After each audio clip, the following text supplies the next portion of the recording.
کریم سید عالم صلی اللہ علیہ وسلم اپنے غلاموں پہ کرم فرماتے۔ شاہ ولی اللہ محدث دہلوی ہندوستان میں جتنے مکاتب فکر ہیں سب کے متفقہ پیشوا ہے شاہ ولی اللہ، جو بھی کسی مکتبہ فکر سے تعلق رکھتا ہے شاہ ولی اللہ صاحب سے اس کا سلسلہ حدیث ملتا ہے۔ شاہ ولی اللہ صاحب کہتے ہیں میرے ابا جی شاہ عبد الرحیم محدث دہلوی بیمار ہو گئے، ساری زندگی نبی پاک کا دین پڑھایا، ساری زندگی حضور کے فرمان سے لوگوں کو آگاہ کیا، قرآن و سنت کا درس دیا، فالج ہو گیا، لوگ باتیں کرنے لگے۔ کہتے ہیں میرے والد صاحب کہتے ہیں میں رونے لگا کہ یا رسول اللہ میں کسی اور کا تو نہیں، میں تو آپ کا ہوں، نظر کرم ہونی چاہیے۔ فرماتے ہیں میرے والد گرامی کہ اچانک میرے گھر میں روشنی پھیلنے لگی، خوشبو آنے لگی، اور میرے استاد گرامی شاہ عبد العزیز محدث دہلوی خواب میں آئے، کہنے لگے عبد الرحیم یہ چارپائی سیدھی کر، جس طرف تیری چارپائی کے پیر ہے یہ دروازہ اس طرف کھلتا ہے، جلدی سے سائیڈ بدل۔ کہتے ہیں میں نے فٹافٹ شاگردوں سے کہا سائیڈ بدل دی۔ میں نے کہا استاد جی کیا ہونے لگا ہے؟ کہنے لگے تیرے گھر میں رسول اللہ تشریف لا رہے ہیں، نبی پاک کی جلوہ فرمائی کا وقت ہے۔ انفاس العارفین میں شاہ ولی اللہ میں نے اس آدمی کی بات چھیڑی ہے جو سب کے متفقہ ہے۔ کہتے ہیں اندر آئے، نور آیا، روشنی آئی، خوشبو آئی۔ شاہ عبد الرحیم صاحب کہتے ہیں میں کیا دیکھتا ہوں، مصطفیٰ کریم آئے ہیں، ایک طرف ابو بکر صدیق ہے، دوسری جانب مولا علی شیر خدا ہے۔ فرماتے حضور تشریف لائے، اپنا کوئی ملے تو دکھ سارے یاد آ جاتے ہیں۔ کہتے ہیں وہ بیماری کا دکھ، ایک تنہائی، ایک غربت، ایک بیماری، ایک بڑھاپا، ایک لوگوں کے تانے، حضور کو دیکھا نا تو میرے آنسو دریا کی طرح بہے۔ کہتے ہیں رسول پاک میرے قریب آئے، میں فالج زدہ تھا، اٹھ نہیں سکتا تھا، چارپائی پہ بیٹھے بیٹھے میں نے حضور کے سینے پہ سر رکھ دیا اور رونے لگا، میرے آنسو حضور کے کرتے پہ گرنے لگے۔ کہتے ہیں نبی پاک کی داڑھی مبارک میرے چہرے سے لگنے لگی۔ اتنی تسلی دی محبوب نے، اتنی تسلی دی کہ فرماتے اگلے پچھلے سارے غم ہی میں بھول گیا، مجھے لگا کہ دنیا کا خوش قسمت خوش نصیب شخص میں ہوں اور مجھے فرشتے جن اور انسان سلامی دینے آ رہے۔ شاہ عبد الرحیم صاحب کہتے ہیں جہاں جہاں درد تھی نبی پاک نے دستے شفا پھیرنا شروع کیا۔ کہتے ہیں ہاتھ حضور کا لگتا گیا، شفائے اللہ عطا فرماتا گیا۔ فرماتے شفائیں دوڑ گئی، خوشبوئیں پھیل گئی، طاقتیں آ گئی۔ فرماتے حضور نے تھبکی دی، کہا بس کر دے میں آج ہو گیا ہوں، میں آج ہو گیا ہوں۔ تسلی دی مصطفیٰ کریم، تسلی۔ خواب میری وچ آیا ماہی، میں وہ گل وچ پا لئیاں باواں، پھر ڈر دی ماری اکھ بھی نہ کھولا کتے پھر وچھڑ نہ جاواں، چر ہویا مینوں ترلے لیندیاں، کدی موڑ میرے ول واگاں، خواب میری وچ ایک وار دیا میں ساری عمر نہ جاگا۔ کہا نبی پاک بس کرنا آج ہو گیا ہو۔ کہتے میرا دل کیا کہ حضور جا رہے ہیں تو کوئی تحفہ ہی عطا کر دے، اور پھر دل کیا کہ کبھی حضور اپنی داڑھی کے 2 بال مبارک منہ مبارک دیتے تو میرے نصیب چمک جائے۔ کہتے ہیں میرے دل میں خیال تھا، قربان جاؤں میرے رسول پاک نے یوں داڑھی پہ ہاتھ پھیرا اور 2 منہ مبارک اتارے، فرمایا چل یار فکر نہ کر تو رکھ لے۔ کہتے حضور نے مجھے دیے، اللہ کے حبیب جانے لگے، دروازے تک پہنچے تو میں نے اپنی چارپائی کو ٹٹولا تو بال ہی نہیں۔ میرے دل میں خیال آیا منہ مبارک کہاں گئے؟ کہتے ہیں نبی پاک نے رخ پھیرا اور حضور نے فرمایا تکیہ اٹھا کے دیکھ، میں نے تیرے تکیے کے نیچے رکھ دیے، تکیہ اٹھا کے دیکھ۔ فرماتے حضور چلے گئے، سویرے چنگا بھلا اٹھ کے چلنے لگا تو لوگ کہنے لگے یہ کرشمہ کیسے ہوا؟ میں نے کہا اس نے شفا دی ہے جو شفا دینے والے کا محبوب ہے، جو شفا دینے والے کا حضور علیہ السلام کا دست مبارک گرا ہے، شفا ہو گئی۔ اور میں نے کہا دلیل یہ ہے کہ مصطفیٰ یہ اپنے 2 بال مبارک بھی دے گئے۔ یہ تو اعتراض کرنے والے فوراً کان کھڑے ہو گئے۔ عقل کو تنقید سے فرصت نہیں، عشق پر ایمان کی بنیاد رکھ۔ کہنے لگے یہ واقعی حضور کے ہیں؟ 3 آ گئے، کہنے لگے واقعی۔ میں نے کہا جاؤ دھوپ میں لے کے جاؤ۔ کہتے وہ تینوں لے کے گئے، جب کمرے سے نکلے تو بادل کے ٹکڑے نے آ کے سایہ کر دیا۔ بادل کا ٹکڑا سایہ کرتا ہے، ایک مان گیا، 2 کہنے لگے جی اچانک ہو گیا۔ میں نے کہا دوبارہ جاؤ، 1 بار نہیں، 2 بار نہیں، 100 بار جاؤ۔ میں رسول اللہ کا نوکر ہوں، میں نوکری کر کے کھاتا ہوں، جھوٹ بول کے نہیں کھاتا۔ میں حضور کے نام پہ جھوٹ بولوں گا؟ اور جس کو نوکری کرنے سے وہ راج کے دے، اسے جھوٹ بولنے کی کیا ضرورت ہے؟ فرمایا وہ دوسری بار گئے، سایہ پھر ہوا، آ کے میرے قدموں سے لگ گئے، کہنے لگے آپ بالکل ہی سچ کہہ رہے ہیں۔ ایک اور جماعت آ گئی، کہنے لگے ہمیں بھی زیارت کرائیں۔ میں نے تالے میں رکھے ہوئے تھے، تالا کھولتا ہوں تو کھلتا ہی نہیں، کھولتا ہوں تو کھلتا ہی نہیں۔ کہنے لگے شاہ جی خیر تو ہے، کیوں نہیں کھلتا؟ تو میں نے نظر ڈالی، میں نے کہا تم میں کوئی ایسا تو نہیں جس پہ غسل فرض ہو؟ غسل فرض ہو؟ ایک بندہ گردن جھکا کہنے لگا حضرت غلطی ہو گئی، میں فٹافٹ آ گیا، نہا نہیں سکا۔ میں چل نکل مجمع سے۔ جو رب اپنے محبوب کے وجود پر مکھی نہیں بیٹھنے دیتا، جس نے محبوب کا سایہ نہیں بنایا کہ کسی کا پیر نہ آ جائے، وہ محبوب کے منہ مبارک کے قریب ناپاک آدمی کو آنے دے گا؟ نکل۔ کہتے ہیں مجمع سے نکلا، میں نے چابی لگائی تو تالا فوراً ہی کھل گیا۔ واللہ وہ سن لیں گے، فریاد کو پہنچیں گے ہم۔ اتنا تو ہو کوئی فریاد کرے دل سے۔ ایک درویش سے کسی نے مدینے میں پوچھا تھا، اس نے کہا تھا یار لوگ اکتا بھی جاتے ہیں بار بار مدینے، بار بار مدینے، بار بار مدینے۔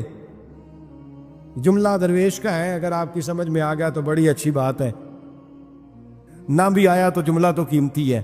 کہا جناب بار بار مدینہ شریف بندہ اکتا بھی تو جاتا ہے، تو اتنی بار؟ تو کہنے لگے اکتاتا وہ ہے جس سے گھر والے صحیح سلوک نہیں کرتے۔ جو کسی کے گھر جائے اور اسے پیار ملے، احترام ملے، کھانا اچھا ملے، شفقت ملے، محبت ملے، وہ تو کہتا میں نے پھر جانا ہے، میں نے پھر جانا ہے، میں نے پھر جانا ہے۔ اور کئی دفعہ اپنے بچوں سے لڑ کے کہتا تمہارے پاس نہیں رہنا، اس کے پاس جانا ہے۔ جو میری قدر بڑی کرتا ہے، کہنے لگے کیا کریں، تجلیوں کا لگا ہے میلہ، جدھر نگاہیں اٹھا کے دیکھا۔ یہ اس دروازے سے خیرات ہی نہیں ملتی، پیار بھی بڑا ملتا ہے۔ تو میرے بھائی حضور کا دیدار ہوتا ہے تو سورج میں روشنی ہے، نبی پاک کے جلوے چمکتے ہیں تو چاند میں ٹھنڈک ہے، حضور کے جلوے مہکتے ہیں تو سورج میں خوشبو ہے، پھولوں میں خوشبو ہے، چمیلی میں حسن ہے۔ یہ سارا حسن میرے مصطفیٰ کریم سید عالم صلی اللہ تعالی علیہ وآلہ وسلم کے دیدار کی برکت ہے۔ ہاں ظلم نہیں ہونا چاہیے، زیادتی لوٹ سیل نہیں لگانی چاہیے کہ ہر میری طرح کا گناہگار پاپی اٹھ کے کہے مجھے بھی دیدار ہوا، مجھے بھی دیدار ہوا، مجھے بھی۔ یہ زیادتی ہے، یہ ظلم ہے۔ ہاں کسی کو دیدار ہوا ہے تو خوش نصیب ہے، اپنے اعمال کو سنوارے، دیدار والے کام کرنے شروع کر دے، اپنے اندر تبدیلی لے آئے۔ دیدار ہوا تو پھر انقلاب بھی ہونا چاہیے، پھر اس کے اندر تبدیلی آ جانی چاہیے، پھر اسے اپنے اوپر محنت کرنی چاہیے، لیکن اس کا انکار نہیں کرنا چاہیے۔ دیدار ہو اور حضور کا قربت ہو تو ملتا کیا ہے؟ اعلیٰ حضرت کہتے ہیں ان کی مہک نے دل کے غنچے، ہم نے جان دے دی وعدہ دیدار پر۔ ہم سے وعدہ کیا گیا تھا کہ تم مرو گے نا تو تمہیں دیدار ملے، تو ہم نے جان ہی دے دی وعدہ دیدار۔ جان ہی دے دی وعدہ دینار پر، اور پھر فرماتے ہیں نقد اپنا دام ہو ہی جائے گا۔ فرماتے ہیں ہم نے جان دی ہے اس وعدے پر کہ وہ ملے گا، تو امید ہے کہ یہ سودا ادھار نہیں۔ جیسے ہی قبر میں جائیں گے سامنے حضور کی زیارت نصیب ہو جائے۔ اس لیے لحد میں بھی عشق رخ شاہ کا تاگ لے کے چلے، اندھیری رات سنی تھی سو چراغ لے کے چلے۔ یہ حدیث آپ نے بھولنی نہیں، یہ تنہائیوں میں یاد رکھنے کی روایت ہے، یہ تنہائیوں میں پڑھنے کی روایت۔ یہ اپنے ذوق کو تازہ، جو لوگ کہتے ہیں نا وجد سرور کیف میں جانا چاہتا ہوں، وہ مشکات شریف کی اس حدیث کو دیکھے۔ اللہ کے حبیب علیہ السلام نے فرمایا لوگوں میں تمہیں بتاؤں قیامت کے دن اللہ تعالیٰ بندوں سے پہلا سوال کیا فرمائیں گے اور بندے اس کا جواب کیا دیں گے؟ یا رسول اللہ کرم فرمائیے، بتائیے۔ تو کریم فرمانے لگے اللہ تعالیٰ قیامت کے دن بندوں سے سب سے پہلا سوال، اگرچہ بعض اور احادیث میں اور سوالات بھی آئے ہیں قیامت میں جو سب سے پہلے ہوں گے، لیکن اس حدیث میں یہ والا سوال حضور نے بیان فرمایا۔ حضور فرمانے لگے اللہ قیامت کے دن اپنے بندوں سے سب سے پہلا سوال یہ فرمائے گا کیا تم میری ملاقات کو پسند کرتے تھے؟ اوئے ہوئے ہوئے، کیا تمہارا ملنے کو جی چاہتا تھا؟ کبھی اے حقیقت منتظر نظر آنا لباس مجاز۔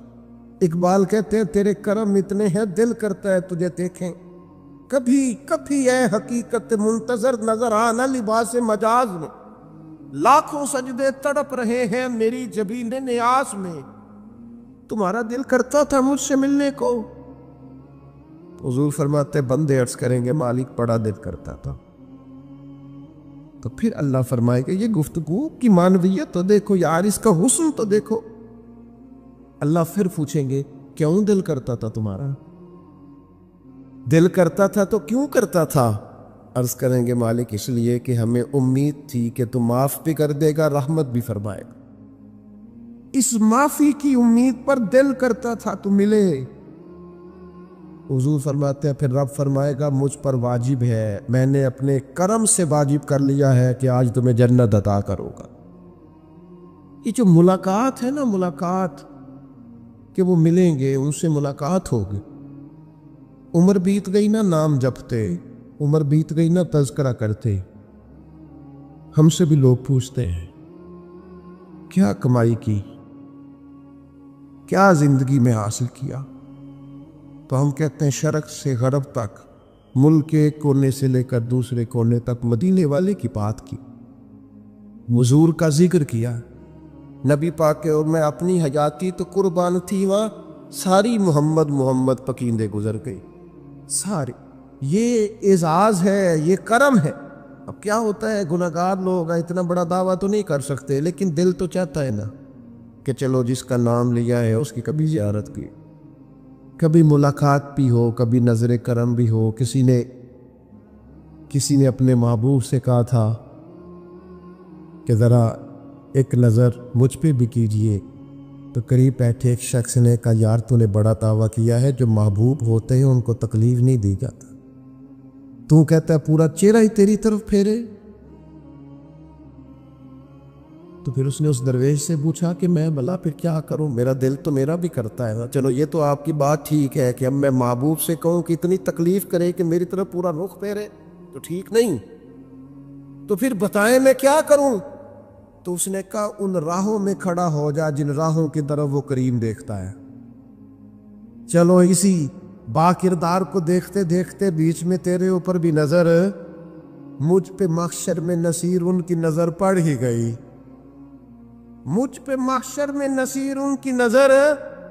اوئے ہوئے، اللہ کرے آپ کو بھی وہ لطف آئے جو مجھے آ رہا۔ کہتے مجھ پہ محشر میں نصیر ان کی نظر، یہ انتہائی عاجزی ہے کہنے والے کی۔ اس نے بالکل اپنے آپ کو ختم کر کے کہا کہ میں قابل تو نہیں تھا، اور میں پھر تکلیف دیتا کہ میری طرف دیکھیں اسپیشل میرے لیے وقت نکالے، پر کرم یہ ہوا کہ مجھ پہ محشر میں نصیر ان کی نظر پڑ ہی گئی، کہنے والے اسے کہتے ہیں خدا کا کرنا، کہنے والے اسے کہتے ہیں خدا کا کرنا۔ اللہ نے کیا کہ نظر مجھ پر پڑ ہی گئی، اور جب پھر پڑ گئی تو تیری ایک نظر کا کمال ہے اور میری زندگی کا سوال ہے۔ بس جب پڑ گئی تو سو پھر پڑ گئی۔ موت سے وہ بندہ کبھی نہیں ڈرتا جسے ملاقات کا شوق ہو، ملنا چاہے داتا علی اجمیری سے اور موت سے ڈرے، ملنا چاہے حضرت غوث پاک جیلانی سے اور پھر موت سے ڈرے۔ زندگی گزری ہو علی علی کرتے پھر موت سے ڈرے، عمر بھر سیدنا عثمان غنی کی سخاوت کی بات کی ہو اور پھر جنت میں جا کے ان سے ملنے کا شوق پیدا نہ کرے، ساری زندگی سیدنا فاروق کا عدل بیان کیا ہو، ساری زندگی ان کے انصاف کا تذکرہ کیا ہو، پوری امت کو بتایا ہو کہ اگر جینا چاہتے ہو تو عمر کے رستوں پر چلو، اور پھر یہ موت سے ڈرے اور مر کے جناب فاروق اعظم کی زیارت کو پسند نہ کرے۔ جسے صدیق کی وفائیں یاد ہو، جنہیں جناب ابو بکر صدیق کا عشق یاد ہو، وہ پھر ان کی زیارت نہ کرنا چاہے اور ساری عمر حضور کی نعت پڑھی ہو۔ مانا نہیں آتا تھا پھر بھی کہا بلغ العلا بکمالہ کشفت تجا بجمالہ حسنت جمیع خصالہ صلو علیہ۔ بالہ سے نہیں ترجمہ آتا تھا، پر جب بھی کو پڑھتا تھا یہ بھی جھومتا تھا، مولا یا صلی وسلم دائماً۔ میں آپ کو بتاتا ہوں، توتلا آدمی، توتلا اور دیوانہ مجذوب بیچارہ، سمجھ نہیں، توتلا بولنا بھی ٹھیک نہیں آتا۔ مجھے نماز کا سلام پھرا دو، وہ جلدی آ گئے، اور ایک مجذوب آدمی تھے، سادے تھے، تو سلام لی تو کہنے لگے میں گل کرنی سی، تو میں نے ان سے کہا کہ تھوڑی دیر کے بعد ملتے ہیں۔ سادہ آدمی ہے، اللہ مجھے معاف کرے، میں کوئی نقل تو نہیں ان کی اتار سکتا۔ اس زبان کو ہم توتلی نہیں کہتے، ہم اس زبان کو بلالی زبان کہتے ہیں۔ یہ بڑی خوبصورت زبان ہوتی ہے، یہ جو توتلے لب و لہجے ہوتے ہیں نا، وہ جب بچہ پوری طور پہ اماں نہیں کہہ سکتا، توتلا ہوتا ہے، تو کوئی مزہ آتا ہے اماں کو اماں کہلوانے میں۔ جب وہ پوری طور پر باپ کو بابا نہیں کہہ سکتا اور توتلا ہوتا ہے تو کوئی مزہ آتا ہے کہنے میں۔ وہ جب دادی، نانی، دادا کہتا ہے تو دادے کا دل کرتا ہے یہ 100 بار کہے، کیونکہ اسے کہنا نہیں نہ آتا، لیکن اس توتلاہٹ میں جو اس کو لطف آتا ہے۔ مجھے بڑے لوگ آ کے شعر سناتے ہیں، میں نے بڑے خوشگلو نعت خوانوں سے زندگی میں سنا ہے، وہ صاحب میرے پاس آئے اور میں نے کہا بعد میں ملیں گے، تو سادہ آدمی ہے، مجذوب ہے، پورا شعور نہیں رکھتا۔ مجھے کہنے لگا مصطفیٰ جان رحمت کے بعد، مصطفیٰ جان رحمت پہ لاکھوں سلام کے بعد، یعنی مانا یہ تھا کہ سلام کے بعد۔ اب بڑے بڑے سریلے بندوں سے بھی بندہ سنتا ہے، میرا دل کرے، اور میں نے جان بوجھ کے ان سے کہا دوبارہ کیا آجے ذرا، کیونکہ توتلے تھے نا۔ میں نے کہا تو کہنے لگے مصطفیٰ جان رحمت پہ لاکھوں سلام کے بعد، او میرے عزیز یاد رکھو، ساری زندگی حضور کی نعتیں پڑھی، نبی پاک کے تذکرے سنے، اب موت سے ڈر جائیں؟ حالانکہ موت تو ایک پل ہے، پل سے گزریں گے تو سامنے اللہ کا دیدار بھی ہوگا، مدینے والے کی زیارت بھی نصیب ہو۔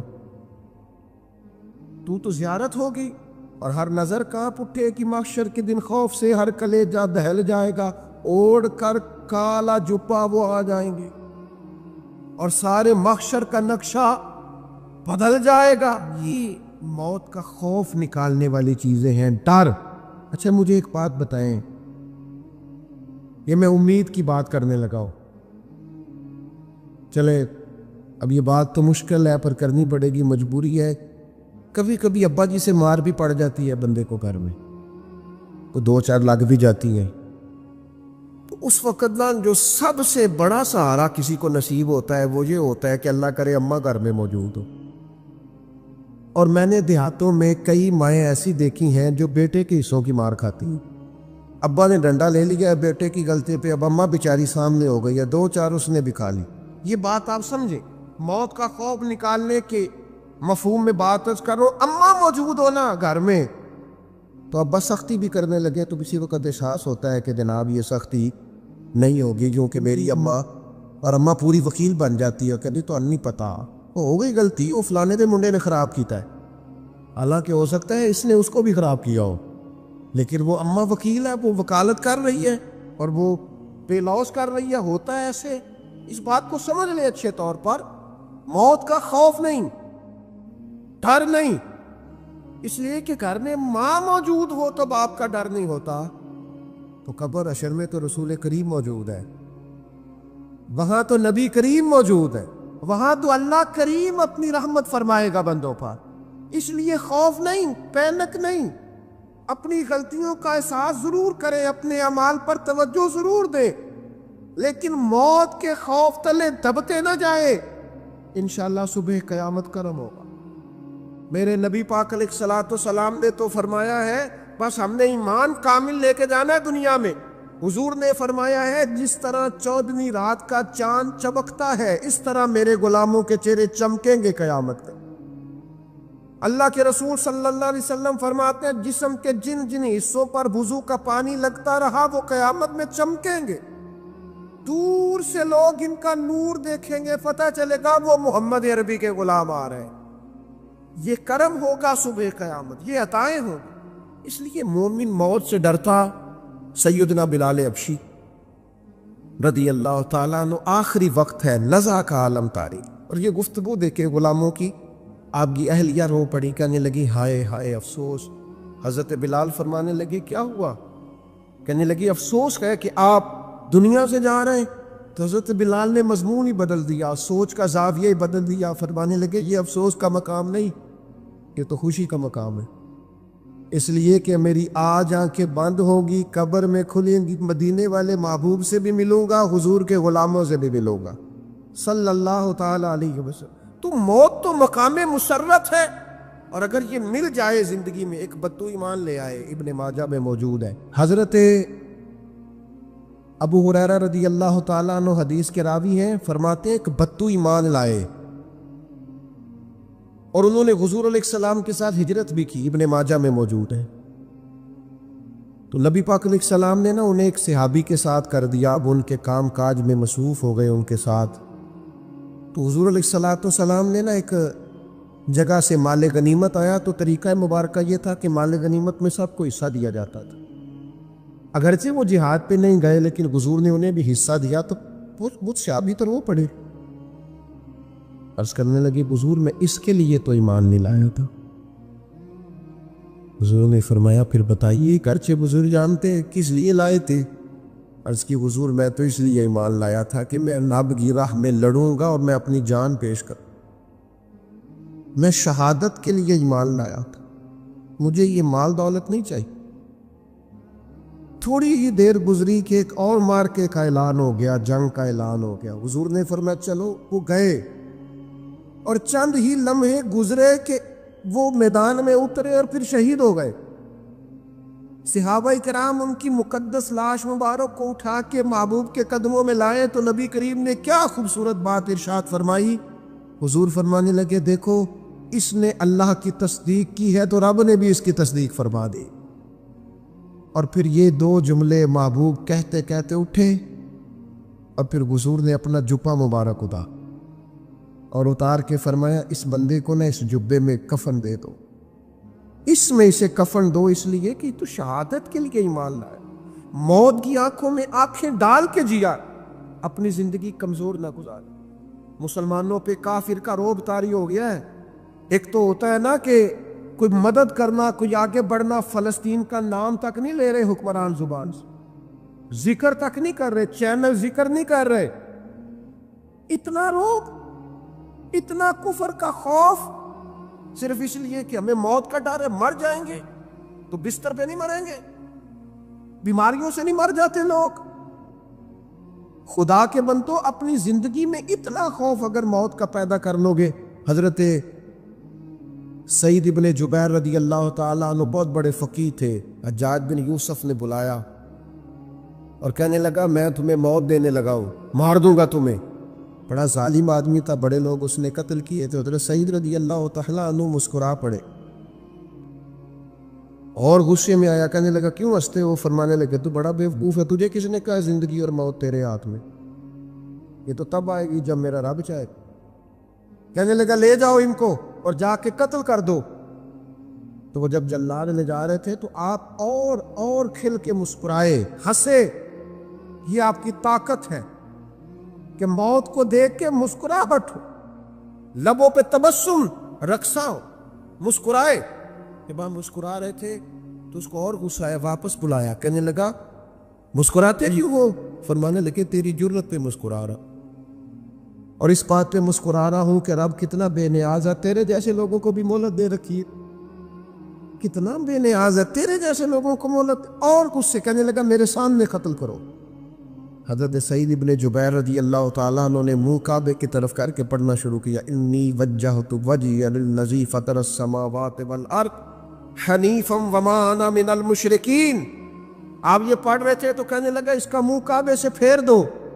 کعبے سے منہ پھیرا تو آپ فرمانے لگے تو بڑا ہی بیوقوف ہے، میرا رب کو صرف کعبے کی طرف مقید ہے، وَلِلَّهِ الْمَشْرِقُ وَالْمَغْرِبُ فَأَيْنَمَا تُوَلُّوا فَثَمَّ وَجْهُ اللَّهِ۔ چہرہ پھیر دیا جب اس نے تو آپ فرمانے لگے مشرق بھی اللہ کا، مغرب بھی اللہ کا، اور اللہ فرماتا ہے تم جدھر بھی منہ کرو ادھر ہی اللہ کی رحمت ہے۔ یہ پڑھا تو اب اس نے لٹایا، اور جب وہ آپ کو قتل کر رہا تھا تو حضرت سعید ابن جبیر کی ایک زوردار آواز گونجی، فرمایا یاد رکھنا مجھے اسی طرح قتل کرنا جس طرح تم خود قیامت میں قتل ہونا پسند کرتے ہو۔ میرا آخرت پر یقین کامل ہے، محشر میں عدالت لگے گی، میں تمہیں قتل کروں گا میں۔ حضرت سعید ابن جبیر کی وہ جرت تھی کہ دربار سارا لرز گیا حجاج کا۔ حضرت سعید ابن جبیر رضی اللہ تعالیٰ عنہ کہنے لگے اللہ اسے میرے بعد کسی پر مسلط نہ کرے، میرا قتل آخری وہ میرے بعد نہ ہو۔ ڈر گئے لوگ، سہم گئے، اور وہ جو جلاد آپ کو قتل کر رہا تھا اس کے بھی ہاتھ کانپ رہے تھے۔ اتنی جرت، موت کا ایک منٹ کے لیے خوف نہیں۔ حضرت سعید ابن جبیر رضی اللہ تعالیٰ عنہ شہید ہو گئے تو اتنا خون نکلا، اتنا خون نکلا، اتنا خون نکلا، خود پانی نہیں ہو رہا۔